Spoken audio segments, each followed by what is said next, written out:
Hey everybody, G4 Video 5 here, and welcome to my new Let's Play. This is Grand Theft Auto 3 for the PlayStation 2, and this is a game that I hold very near and dear to my heart, although not too closely. Wouldn't want to get the AIDS. Yeah, but needless to say, this is a game I've thoroughly enjoyed playing over the years, and I remember playing this game back when it first came out in 2001, although looking back on it, I probably shouldn't have been playing it because I was 6 years old in 2001, so yeah, it's not really a good idea to be doing that type of stuff, but I'm glad I did, because this game really hooked me into the Grand Theft Auto franchise, and I gotta say, these games are some of my favorite games of all time. I know Grand Theft Auto 3 is a very bare-bones experience to what we have these days with Grand Theft Auto games, but I don't know, maybe it's because of the nostalgia surrounding this game that makes it to where I really don't mind the idea of playing through this game again and achieving 100%, so I hope you all will join me on such a journey across Liberty City as we dive right into the story of Grand Theft Auto 3.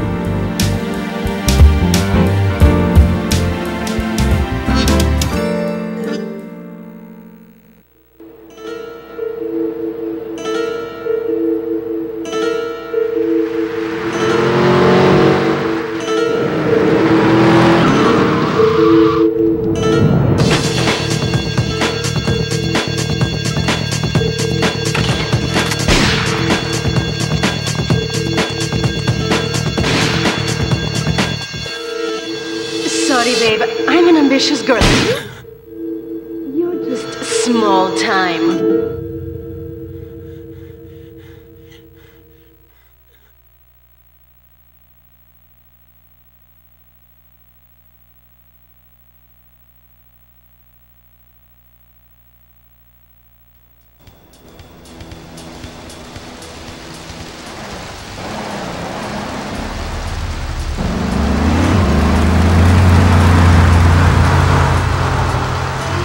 Liberty City is in shock today as the police and emergency services deal with the aftermath of a devastating attack on a police convoy this morning. As yet, no details have been released about the prisoners being transferred in the convoy, and no group has claimed responsibility.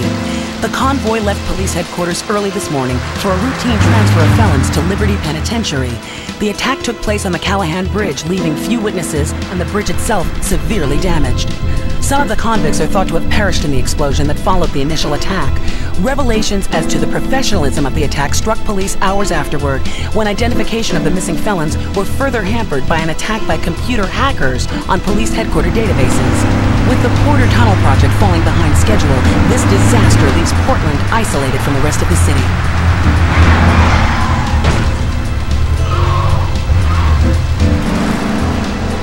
Come on! Señor Dickhead! It's no problem to kill you. You're gonna be sorry.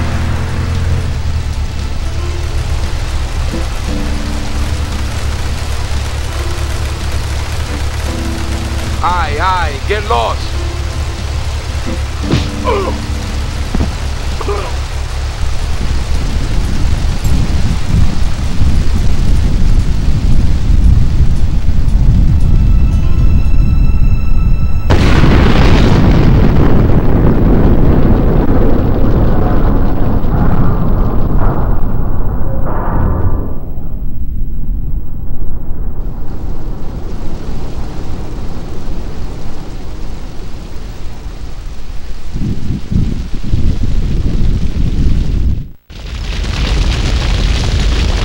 I know a place on the edge of the red light district where we can lay low, but my hands are all messed up, so you better drive, brother.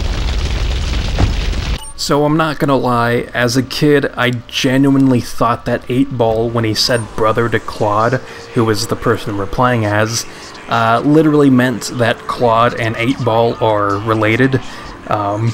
It's one of those stupid innocence of youth types of things, or maybe I'm just a little slow in the head. I mean, honestly, it's probably a combination of both things, but that's clearly not the case. Brother is just a term of endearment. That right there was an example of a man in possession of some weapons-grade retard. So now that we've gotten the bad driving out of our system, we have an objective to accomplish here, and that objective is to drive on over, without crashing, to a safe house that we can use to not only get out of these clothes, but also to save our game when we're not in missions. This is the place right here. Let's get off the street and find a change of clothes. So periodically throughout the game, as we're exposed to new concepts, the game will give us a pop-up in the corner of the screen that talks about those concepts. So the pop-ups here are related to saving our game at the safe house, as well as storing a vehicle in the garage at the safe house. I know this guy. He's connected. His name's Luigi. Me and him go back, so I can probably use some work. Come on, let's head over. So now that we have a fresh pair of slacks, we're gonna head on over to our first mission giver. Ooh, it's our first time. I hope they're gentle. Let's go around the back and use the service door.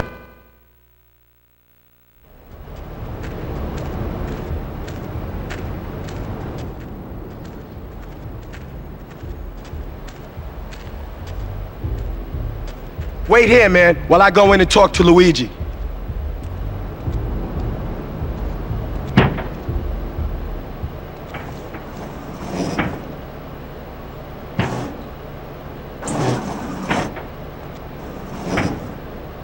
Say hello to 8-Ball, ladies. 8-Ball's got some business upstairs. Well, maybe you could do me a favor. One of my girls needs a ride, so grab a car and pick up Misty from the clinic, then bring her back here. Remember, no one messes with my girls. So keep your hands on the wheel. If you don't mess this up, maybe there'll be more work for you. Now get out of here. So that fella is Luigi, and this is where we're going to be doing missions for him from, this back alleyway behind his club. And this first mission that he gives us is nothing special, it's just a tutorial type of mission where we go from point A to point B and then back to point A. And the overall purpose here is just to expose us to the basics of driving and also to expose us to some low-res lady parts. Ooh, did you see that there? That's quite exciting stuff. But, you know, you kind of get the idea. This is a very basic mission, and we're going to be doing a handful of these basic types of things as we move forward in the early game. But we'll get to some more high-octane stuff very shortly, in this part to be exact. So we've completed this mission, and we've gotten a monetary reward of $1,500. Ooh, that's pretty good for just driving somebody around. But now we have a prompt that says you can go and see Luigi for more work, or check out Liberty City. To earn some extra cash, why not borrow a taxi? What are you doing? This is LCPD!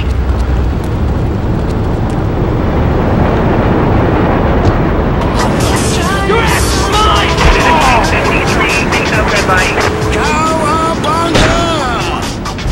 So the taxi thing didn't really work out too well, so instead I'm just going to do a handful of things around Portland, which is the only area of Liberty City that we currently have access to. And these things aren't necessarily things that are going to make us too much money. They're just fun things to do, and I guess the first thing is to stare at pedestrians who, for some reason, collapse onto the ground whenever we run into them. I really don't know why that's a thing, but my intention is to kind of listen to some of these pedestrians. Get me another donut, I'm hungry. Oh, look at me, I'm gripping. Very smelly fish. Eat it, dragon breath. No, Baby that's fat. too little. Haven't lost it yet. Oh, you look good. Mackerel, very smelly fish. Pick up a load of manure. How much you pay? I'm sweating all you over. look good. Mackerel, very smelly fish. Oh, very sexy lady. You got a diet soda? Okay, we make a deal. That's just a small snippet into the world of one-liners that the pedestrians have in this game. And honestly, that lady with the purple hair right there is my favorite pedestrian in any Grand Theft Auto game. I think she has the best dialogue. But anyways, while we're still up here on the train platform, I wanted to show that whenever pedestrians touch, and simply touch, one of those trains that end up stopping by, they end up dying. And it's very morbid and screwed up, but it kind of benefits you, because if a pedestrian touches that and just keels over, their money scatters onto the ground, so you can run on over, pick up their money, and just kind of hang out up there, listen to some dialogue that people are randomly saying, and then I guess profit from the dead bodies that are just hanging out up there. So yeah, that's something you could do. Something else I like doing though is causing explosions, because as you can see by doing a non-dirty explosion, you have this mass horde of pedestrians running on over to the exploded carcass of these vehicles, and they have unique dialogue that they say only in these types of situations. I've been revived 240 times. He's a lunatic! You like my shoes? He's a lunatic! You see that? Oh my god! So I know they mostly repeat themselves, but I still find it entertaining to listen to, and it's entertaining to watch them all in harmony turn around and then take one last look at the exploded vehicle carcass. I mean, they do that with dead bodies too, but with a mass herd of people like that, it's, I think, even better seeing that type of thing happen. So something else that I just kind of did in the spur of the moment was punch this pedestrian and then manipulate his punches to where he would end up punching another pedestrian. So I got that old lady basically to beat up this random dude, and then that caused a brawl to take place between just a bunch of random pedestrians. I've been revived 240 times. Watch out! Watch out! Watch out! Watch out!